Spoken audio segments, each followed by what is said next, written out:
Halo guys, welcome back again to my channel. Bersama saya Hansen di sini, dan seperti biasanya setiap harinya saya akan buatkan video seputar cryptocurrency. Apa kabar kalian hari ini semuanya? Semoga dalam keadaan yang baik-baik saja. Teman-teman, kita sudah berada di hari Minggu, otomatis tidak sampai 24 jam ke depan kita bakalan melihat weekly close, teman-teman. Dan saya sangat harapkan weekly close kali ini terjadi di atas $67.000. Saya akan jelaskan kenapa. Dan juga tentunya ada beberapa data di belakang layar yang menurut saya cukup penting untuk kalian simak. So, stay tune terus sampai akhir video. Nah, sekarang kita bakal mulai dari CoinMarketCap terlebih dahulu. Per hari ini secara global market cap kripto berada di angka 2,43 triliun dolar atau naik sekitar 0,24%. Nah, di top 10 coin sendiri kita melihat keadaannya sebenarnya mix, sebagian ada hijau, ada juga yang merah.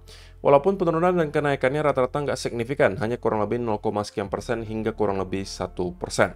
Dan menjadi top performer hari ini adalah Ethereum dengan kenaikan 1,10% menuju 3.134 dolar. So, itu adalah outlook sementara dari beberapa top coin yang ada. Sekarang kita langsung saja masuk ke beberapa data dan berita terbaru hari ini. Nah, yang pertama teman-teman, karena kita sudah berada di hari Minggu lagi, kita pengen cek untuk 7 hari ke depan kira-kira ada event dan data ekonomi penting apa yang perlu kita waspadai. Dan tidak seperti biasanya teman-teman, di awal minggu, tanggal 20 Mei alias hari Senin, jadi nanti dini hari, itu ada speech dari kakek Powell. Ini jarang banget saya lihat terjadi gitu ya, hari Senin, dini hari langsung ada speech dari Powell. Dan saya nggak tahu ini eventnya event apa gitu ya, sehingga ada speech dari kakek Powell. Tapi setiap kali Powell berbicara tentunya ini akan dipantau oleh para investor. Karena dialah yang mungkin menjadi juru kunci gitu ya, untuk keputusan Fed berikutnya. Apa yang keluar dari mulutnya itu yang nanti akan dicoba interpretasikan oleh para investor. Dan jika kita melihat kakek Powell lebih dovish dari biasanya, maka itu harusnya menjadi berita positif untuk market. Tapi sebaliknya, kalau dia kembali ke nada hawkish, maka kita bisa expect kemungkinan akan ada semacam selling pressure terjadi di market. Tapi kalau misalnya sesuai dengan ekspektasi, berarti ya kita bisa katakan ini adalah no event gitu ya. Artinya tidak ada dampak nanti ke pergerakan harga di market. Nah, selain itu juga teman-teman, besok juga ada beberapa anggota Fed yang bakalan melakukan speech. Ada Fed Bostic, Fed Barr, Fed Waller, dan juga Fed Jefferson. Diikuti juga keesokan harinya Fed Bostic, dan juga ada beberapa lainnya lagi yang kembali melakukan speech. Gitu ya. Jadi minggu depan itu minggunya speech dari berbagai anggota Fed. Kemudian di tanggal 22 kita mendapatkan beberapa juga yang medium impact seperti existing home sales dan juga MBA mortgage applications dan juga beberapa speech dari anggota Fed. Tanggal 23 ada FOMC minutes, oke, dan kemudian diikuti continuing jobless claim dan juga initial jobless claim. Untuk hari Jumatnya kita akan mendapatkan data Michigan consumer sentiment, Fed Waller speech, kemudian ada durable goods order, dan juga ada speech lagi dari Fed Bostic gitu ya. Jadi minggu depan termasuk minggu yang cukup menarik. Walaupun saya tidak expect bahwa volatility-nya akan segila minggu lalu gitu ya. Atau setidaknya kita nggak bisa bergantung lah atau berharap kepada data dan event ekonomi untuk volatilitas. Ya walaupun itu bukan berarti garansi market nggak akan bergerak ya. Tetapi kita mungkin tidak bisa harapkan itu datang dari pengaruh event dan data ekonomi. Kecuali ada data atau speech dari Fed yang atau anggota Fed maupun ketua The Fed yaitu adalah Powell yang di luar ekspektasi pasar. Nah, itu mungkin bisa menciptakan volatility yang lumayan. Tapi sisanya menurut saya ya normal-normal aja eventnya, tidak ada yang terlalu signifikan. Kecuali di minggu depannya lagi, yang mungkin tidak akan kita bahas sekarang, tapi minggu depan baru kita akan bahas event apa itu, gitu ya. Nah, kemudian teman-teman, perlu saya ingatkan bahwa di satu minggu, biasanya Bitcoin yang berhasil ditambang itu kurang lebih 3.150 Bitcoin.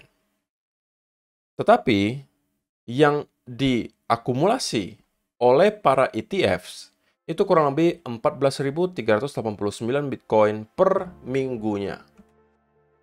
Jadi kalau misalnya kita hitung teman-teman, hampir 5 kali lipat dari total Bitcoin yang berhasil ditambang itu telah diakumulasi. Artinya, jumlah supply baru yang masuk ke market itu tidak mampu untuk memuaskan demand yang ada. Bahkan jauh gap-nya, teman-teman.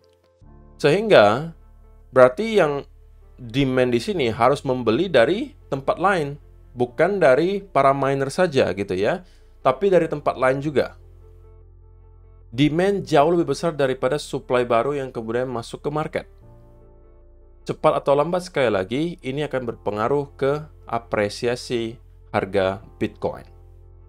Ini saya sampaikan berkali-kali dan tidak akan bosan saya sampaikan lagi, teman-teman. Ketika kalian sudah melihat, gitu ya, bahkan negara-negara seperti Amerika Serikat, China, UK, Jerman, Ukraine, El Salvador, Bhutan, Venezuela, Finland, Georgia, itu juga sudah memegang Bitcoin. Ya, mereka tidak langsung mengatakan mereka sebagai sebuah negara itu sekarang memegang Bitcoin, tidak semuanya kecuali El Salvador. Sisanya mungkin ya hasil sitaan lah dan lain seterusnya gitu ya. Tetapi pada intinya pemerintah di beberapa negara ini itu telah mempunyai Bitcoin. Yang paling besar itu adalah di US dan juga China. Ketiga itu UK, ada Jerman, Ukraine, kemudian diikuti El Salvador. Jadi tidak hanya retail seperti kita yang sekarang berinvestasi yang dinamanya kripto, yang masih di luar sana ada yang katakan sebagai scam. Yang masih ada yang percaya bahwa Bitcoin itu adalah sebuah Ponzi. Saya juga masih bingung kenapa masih ada gitu ya orang yang beranggapan seperti itu. Sedangkan negara-negara saja sudah mempunyai Bitcoin.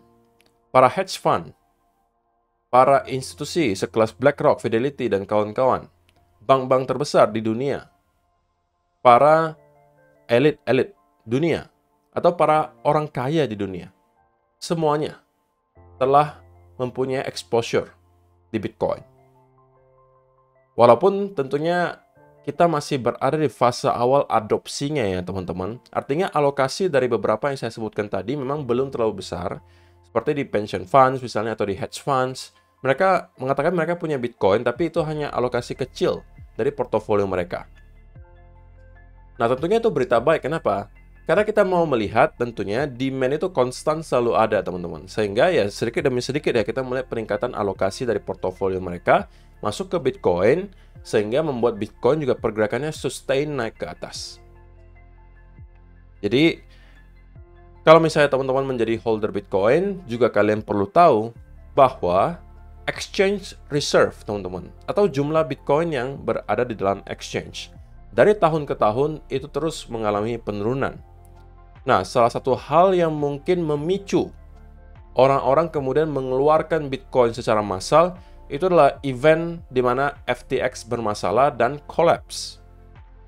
Yaitu di sini, teman-teman.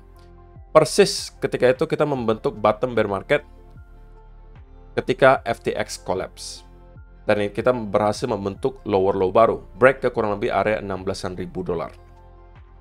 Kenapa saya katakan bahwa itu menjadi salah satu event yang menyadarkan banyak sekali orang bahwa mengeluarkan Bitcoin dari exchange dan kemudian disimpan dalam cold storage itu adalah pilihan yang lebih baik.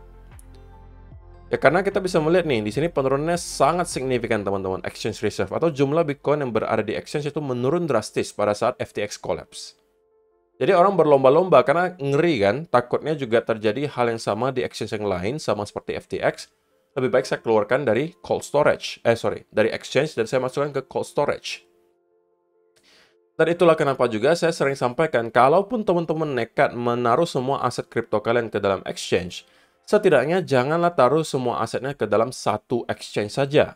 Sebar ke beberapa tempat secara sekaligus. Nah, kalau misalnya sekarang, ya saya pasti tahu sebagian besar dari kalian mungkin sudah punya yang namanya Binance, gitu kan? Yang lain menurut saya yang mungkin tidak kalah besar, yang juga sudah jelas gitu ya, asal-usulnya, itu adalah Bybit, teman-teman. Exchange yang juga merupakan terbesar di dunia. Liquidity-nya sangat tebal, fiturnya super lengkap. Dan kalau misalnya teman-teman mau melakukan diversifikasi aset, ya tentunya kalian nggak mau juga dong exchange yang abal-abal gitu kan. Maunya yang sudah besar juga, yang sudah solid juga, yang tim di belakangnya juga kita tahu siapa-siapa saja gitu ya, dan kredibilitasnya seperti apa. Saya rasa Bybit itu checklist semuanya. Nah, kalau misalnya kalian tertarik, teman-teman, untuk bertransaksi dan juga memanfaatkan segala fitur yang ada di Bybit, silakan link pendaftarannya sudah ada di kolom description box di bawah. Please jangan taruh semua aset kripto kalian ke dalam satu tempat, karena kita nggak bakalan tahu, teman-teman, ke depan itu apakah akan ada lagi yang modelnya seperti FTX. Saya tidak mendoakan tentunya, tapi kita di sini hanya mencoba untuk mencegah supaya kalian tidak terjebak gitu ya. Aset kalian ke dalam satu exchange, amit-amit kalau bermasalah, kalian nggak bisa ngapa-ngapain. Nah, melanjutkan yang tadi, teman-teman. Jumlah Bitcoin yang berada di exchange sekarang sudah di bawah 2 juta Bitcoin. Persisnya kurang lebih 1.918 Bitcoin. Kalau kita lihat setahun terakhir, itu tren penurunan terus-menerus terjadi. Walaupun sekali kita melihat ada sideways movement, sedikit peningkatan, tapi kemudian trennya berlanjut lagi, menurun, sedikit sideways, menurun lagi, sedikit sideways. Nah, sekarang kita start untuk kembali mengalami penurunan lagi, teman-teman. Dan kita bisa melihat bahwa dalam beberapa tahun saja, itu sudah terjadi penurunan yang sangat signifikan. Kalau kita anggap saja dari tahun 2021 kemarin di bulan Juli, itu masih di angka 2.855.000 Bitcoin, teman-teman. Dan sekarang kita sudah hampir mencapai 1,9 juta. Jadi hampir 1 juta Bitcoin dalam kurun waktu 3 tahun. Artinya rata-rata 1 tahun itu 300 ribuan Bitcoin dikeluarkan dari exchange. Nah, kalau itu terus berlanjut, teman-teman, maka satu dekade ke depan, itu mungkin jumlah Bitcoin yang berada di dalam exchange itu sudah mungkin di bawah 1 juta. Atau bahkan sudah sisa beberapa ratus ribu Bitcoin. Dan pada saat itu mungkin harga Bitcoin sudah tidak lagi 5 digit seperti yang kalian lihat sekarang, tapi sudah mungkin 6 atau bahkan 7 digit. Karena kan sekarang tidak jarang ya, teman-teman, orang expect bahwa Bitcoin itu sooner or later will hit $1 million per Bitcoin. Untuk sekarang angka tersebut kedengaran extraordinary, teman-teman. Untuk sekarang 1 juta Bitcoin, 1 juta dolar per 1 Bitcoin itu terdengar terlalu fantastis gitu. Dan saya cukup setuju dengan hal itu gitu ya. Untuk cycle ini saya merasa angka itu terlalu jauh gitu ya. Bahkan angka 500 ribu dolar pun menurut saya sedikit terlalu jauh. Kalau saya pribadi gitu ya. Tetapi kalau kita bicara 3-4 cycle ke depan atau kurang lebih 1 dekade ke depan gitu ya, 1,5 dekade ke depan, angka 1 juta dolar itu saya rasa bukan sesuatu yang extraordinary lagi pada saat itu. Karena kita melihat kenaikan Bitcoin yang eksponensial setiap tahunnya bisa naik 100-200%, teman-teman. Oke, dan kalau misalnya kita sudah mencapai angka 6 digit, misalnya 150 ribu, yaitu berarti hanya kurang lebih 10x lagi lah dari area tersebut. Ya mungkin tidak langsung kita lihat satu cycle berikutnya, tapi mungkin 3-4 cycle ke depan, kita sudah bisa melihat angka Bitcoin mungkin di 500 ribu, di 600 ribu dolar, dan seterusnya. Yang kalau misalnya kita hitung, berarti kenaikan ke 1 juta dolar itu hanya tersisa 100% lagi. Gitu kan? Jadi, itu yang perlu kalian keep in mind, teman-teman. Bahwa kalian beli Bitcoin di harga sekarang itu, mungkin kalian merasa, udah mahal banget kok satu koin 1 miliar rupiah, gitu kan? Tapi perlu kalian ingat, ini kan kalian bisa jadikan sebagai aset store of value. Jadi untuk menjaga kekayaan kalian, taruhnya di Bitcoin. Tidak jarang sekarang orang melakukan hal tersebut, karena mereka mungkin yakin bahwa Bitcoin dari waktu ke waktu harganya akan cenderung terus mengalami apresiasi. Sama mungkin seperti orang-orang di tahun 2000-an atau 1990-an terhadap gold. Pada saat itu gold itu dipandang sebagai aset store of value. Sampai sekarang memang masih gitu ya. Tetapi performa gold selain di tahun ini ya teman-teman, selain tahun ini dan juga tahun lalu, akhir tahun lalu, itu kurang lebih stuck atau ranging di range yang sama selama beberapa tahun. Oke. Sebelum-sebelumnya, kita memang melihat gold juga sama, cenderung terus mengalami apresiasi dari tahun ke tahun. Makanya orang-orang tua kita, itu kalau misalnya nabung atau punya uang, biasanya dibelikan ke dalam bentuk emas. Kenapa? Karena katanya kalau emas itu dibeli, nggak bakalan rugi. Yang ada kalau disimpan itu nantinya jadi untung gitu. Nah, sekarang kalau kita nih, generasi berikutnya, kemungkinan jatuhnya ke Bitcoin. Fungsi gold atau emas itu digantikan dengan Bitcoin. sebagai aset store of value. Jadi ini tidak hanya lagi aset di mana kalian bisa mencari cuan dalam waktu mungkin beberapa tahun, tapi mungkin bisa kalian simpan selamanya sebagai tabungan kalian. Dan who knows teman-teman, 1 dekade, 2 dekade ke depan bisa aja Bitcoin per satunya itu bisa sampai 1 jutaan Bitcoin, 1 jutaan dolar. Apakah kalian setuju ataukah kalian merasa angka tersebut out of reach? Silahkan kalian kasih komentar kalian di kolom komentar di bawah. Oke, sekarang kita masuk ke chartnya Bitcoin teman-teman, dan saya pengen mulai dari weekly chart. Sekali lagi saya pengen ingatkan bahwa hari ini kita telah berada di hari Minggu, otomatis dalam tidak sampai 24 jam lagi kita bakal melihat closing weekly candle ya teman-teman.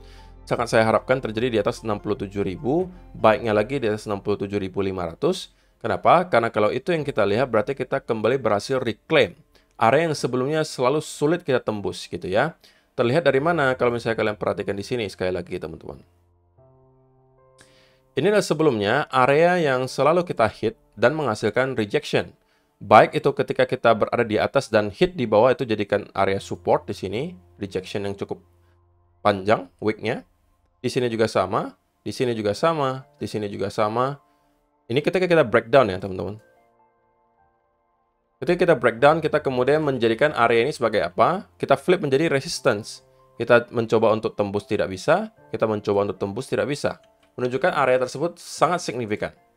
Dan kalau misalnya kita bisa closing weekly candle di atas area 67.000 atau 67.500 lagi baiknya, saya rasa beberapa minggu ke depan kita akan bisa melihat Bitcoin untuk setidaknya ngeretest ke area all time high lagi di 72 sampai 74.000 dolar. Gitu ya. Tetapi sebelum hal tersebut terjadi, gitu ya, kita masih harus tetap beranggapan bahwa area 67.000 ini adalah masih menjadi area major resistance. Kalau sebelum kita break, kita masih harus tetap skeptis. Skeptisnya maksudnya gimana? Skeptisnya kita bisa saja mendapatkan hal seperti ini, kembali ada rejection terjadi. Yang untuk sementara pertandanya belum banyak bahwa kita akan mengulangi yang seperti di sini, gitu ya. Tetapi kita tidak boleh menutup mata dan mengatakan bahwa garansi kali ini kita akan breakout. Itu menjadi salah satu kesalahan traders juga, yaitu adalah overconfidence. Oke? Kita di sini bukan memprediksi dan mengatakan bahwa garansi habis ini kita bakalan ke arah ini. Yang kita bisa lakukan hanya dengan melihat chart gitu ya. Probabilitas yang lebih besar adalah ini yang bakalan terjadi. Kalau kita bilang probabilitas lebih besar, berarti juga ada probabilitas bahwa prediksi tersebut salah. Ya kan? Jadi tidak ada yang tergaransi, teman-teman. Semuanya dalam bentuk probabilitas. Hanya saja kita condongnya ke arah mana, probabilitasnya lebih tinggi yang mana. Nah, itu yang kita manfaatkan, kan gitu. Tapi kan bukan berarti pasti akan ke arah itu. Harusnya dimengerti gitu ya. Jadi, saya tidak mengatakan bahwa kali ini kita akan dapatkan rejection besar, tapi kita perlu waspada selama kita tidak mampu break di atas area 67 ribuan, itu menjadi area resistance. Harus saya sampaikan. Nah, ini juga kita lihat di daily candle, teman-teman. Kita sudah 2 candle berturut-turut mencoba untuk close di atas area 67.200-an lah gitu ya. Atau 67.300-an. Kita mencoba untuk closing di atas area tersebut. Tapi 2 candle sebelumnya tidak berhasil. Kita selalu mendapatkan semacam rejection. Walaupun rejectionnya belum terlihat terlalu besar, tapi memang ada rejection. Terbukti dari ada 2 wick sekaligus di sini. Nah, pertanyaannya apakah pada akhirnya kita akan breakout dari ini? Who knows? Tapi semoga iya. Gitu ya. Karena untuk sementara, teman-teman, kalau kita zoom in ke time frame yang kecil, maka menurut saya pribadi gitu ya, ini kita kembali berpotensi. Kalau kita lihat di 15-minute chart ya, berpotensi membentuk yang namanya ascending triangle, which is adalah pattern continuation. Bullish continuation. Ini time frame kecil. Dan ingat teman-teman bahwa kita berada di weekend, otomatis biasa volume perdagangan tidak akan terlalu tinggi, cenderung ada potensi untuk manipulasi gitu ya. Jadi ini bukan saat yang baik menurut saya untuk kembali masuk ke sebuah trade, kecuali teman-teman sempat kemarin masuk di sini. Ya kan? Tapi kalau untuk sekarang saya rasa belum saatnya lagi untuk kembali masuk. Saya lebih prefer untuk menunggu dia break di atas 67.000, oke? Ketika kita break di area tersebut, kemudian mendapatkan bullish continuation pattern, misalnya semacam bull flag atau rectangle, itu mungkin baru akan saya manfaatkan lagi. Nah, contohnya seperti apa? Contoh simpelnya seperti ini, teman-teman. Kita juga sama ya, di sini mendapatkan rally, diikuti ada symmetrical triangle. Kita breakout dari area resistance-nya, kemudian yang terjadi apa? Kita konsolidasi membentuk rectangle. Nah, ini yang kita manfaatkan lagi berikutnya. Sama, di sini juga rally, ada symmetrical triangle, kita breakout, dan sekarang kita hit di area resistance. Kalau kita mampu close di atas area resistance tersebut dan kemudian start terkonsolidasi, nah maka ini akan menjadi setup kita berikutnya untuk masuk dan menargetkan setidaknya ke area 72 sampai 74.000. Yang kalau mampu kita break, maka saya rasa area 80.000 akan kita hit setidaknya. Gitu ya. Jadi untuk sementara, selama kita masih berada di sekitaran area range di sini, saya rasa saya pribadi ya belum mau masuk juga untuk ke long. Saya lebih prefer untuk wait and see terlebih dahulu. Gitu ya, karena hal ini dalam sekejap bisa berubah menjadi apa, teman-teman? Bisa berubah menjadi triple top. Karena perlu kalian ingat bahwa kita di area resistance. Gitu ya, dan neckline-nya di sini. Nah, kalau kita jebol di bawah 66.600, teman-teman, maka kita bisa expect akan ada koreksi lebih dalam, setidaknya menuju lagi ke sekitaran 65.500. Gitu ya. Walaupun ini bukan berarti kita akan langsung reversal lagi ke bawah, tapi ketika kita break di bawah 66.600, kita bisa expect akan ada pullback lebih dalam, setidaknya ke 65.600-an, gitu ya. Dan itu bisa membentuk pattern berikutnya. Kemungkinan semacam apa? Running flat. Dan kita baru akan breakout ke atas. Sekali lagi, bentuk konsolidasi itu bisa banyak, teman-teman. Kalau yang terakhir kita lihat itu adalah symmetrical triangle. Gitu ya. Jadi saya rasa itu aja sih yang perlu saya sampaikan di video hari ini, teman-teman. Terima kasih untuk kalian yang telah menonton sampai selesai. Semoga bermanfaat untuk kalian semua. See you in the next video. Bye-bye.